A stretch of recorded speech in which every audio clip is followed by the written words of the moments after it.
Why is the sexual attitude reassessment important, and how can it matter to you? I'm here with Bianca Laureano. Did I say that right? Yes.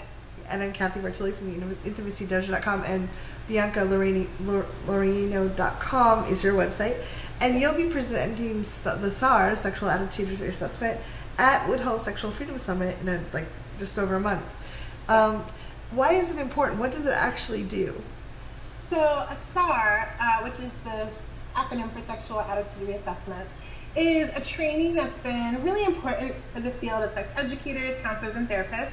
It's very much what people consider an essential part of our certification, as well as our learning and unlearning process. So a SAR can really do a variety of different things.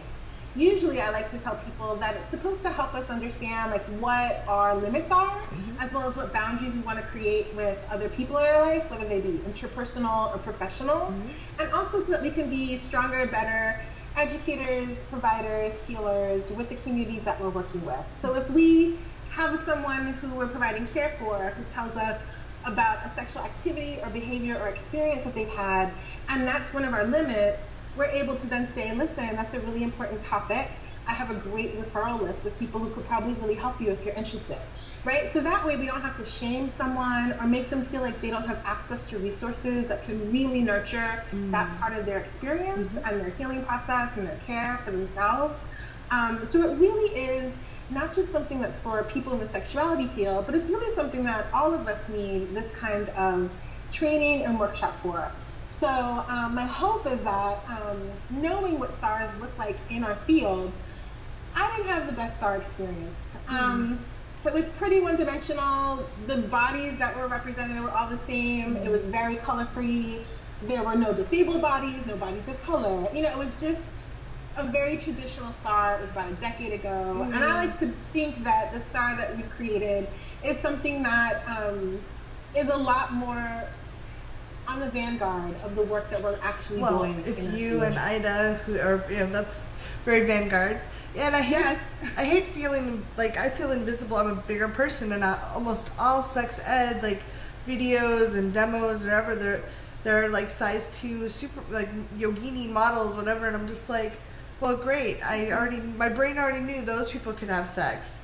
Right, exactly. I want to see that I get to have that kind of experience too. Exactly, right? It's like the affirmation that comes with the representation. So I call it a POC, like a people of color centered SAR, because it centers the bodies of people of color in the variety of ranges that they come in. And that, unfortunately, is like a really revolutionary approach to SARs, because a lot of the media that we have available to us within our field does not represent us, just like it doesn't represent larger bodies or disabled bodies or trans bodies in a similar way. So that representation is really important. So what we've been able to do is gather media that does come from a sexuality field focus, but also media that we're constantly interacting with, like common and popular films, television shows, memes. The internet has just revolutionized SARs, really. And have the SAR become something that's so accessible to us that we recognize that it's useful in our daily lives. Why did you decide that you wanted to teach it at Woodhull? What is it about Woodhull that drew you? Yeah, so I grew up in the DMV area, which is DC, Metro Virginia, DC, Maryland, Virginia, for those of you who don't know. We call it the DMV. So there's that part, right? It's my hometown, more or less. I grew up there. But also Woodhull is one of the few conferences that actually has the word freedom in their vision and in the work that they want to do. And I've just witnessed the work that Mandy and that Ricky have done at other conferences that I've attended, from scientific things like Quad S to all sorts of things like Sister Song. And the fact that they're collaborating with Sister Song this year is really meaningful for me as well. I think it's a really vital time for public policy. And Sister Song has been at the forefront of policy for a reproductive justice framework that they've been implementing and supporting and moving forward. So I think that's vital. And because, I'm one of the 3 foundresses of WACSHN, which is the Women of Color Sexual Health Network. It's such a beautiful resource. Thank you. Thank Yeah, you. and for people who don't know, use our acronym WOCSHN.org.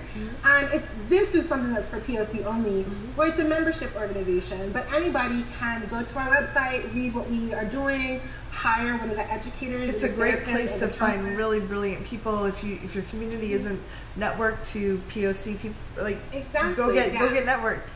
Exactly. And it's tons of people who are probably living in your city or in your town that you might not be able to find on a larger network database, because to be quite honest, some of those membership databases are a little too expensive to be a member of every year.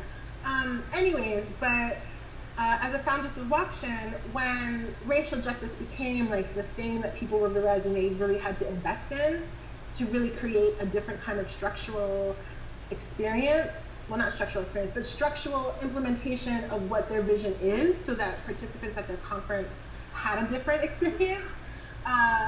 Woodhull and Ricky were the first people who came up with this idea of we need to collaborate with other people of communities in which we want more representation from at our conferences.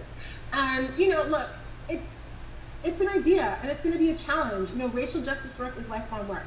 There isn't one right solution to any problem. There's multiple paths to the same outcome of liberation and of justice, I believe. And so when they decided to implement that protocol, which they've done, this will be their 3rd year, I believe, they came to WOC-tion first. Nice. And they treated us as their peers.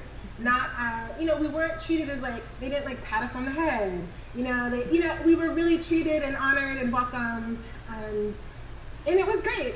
And I love to think that the relationship that we were able to build with leadership there and the powers that be were one that was rooted in respect and in trust and in honesty. And it just felt like a natural connection for me to reach out to Mandy and Ricky and see if they were interested in collaborating. They never do pre-cons, so I was taking a risk on hearing a no, because that's the thing, it means more work, it means more money. And I think it's really important for people to know that they said yes, and they wanted to hear a little bit more, and when I spelled it out a little bit more for them, they were like, heck yeah, let's do it. Thank you so much for your generosity and for taking the time to share with us today. It sounds like an amazing program. Thank you for putting that together. And if people have questions or comments, please reach out to Bianca. I'll put the information below. But you can also, if you have just general questions, please leave them below, and I'll see if Bianca might come back sometime and answer them. So, thanks very much. Thank you so much, Kathy, for setting this up. I really appreciate you and all your work. Thank you. I hope to see you at Woodhull soon. I will, very soon. Great. Awesome. I'll see you then. Bye.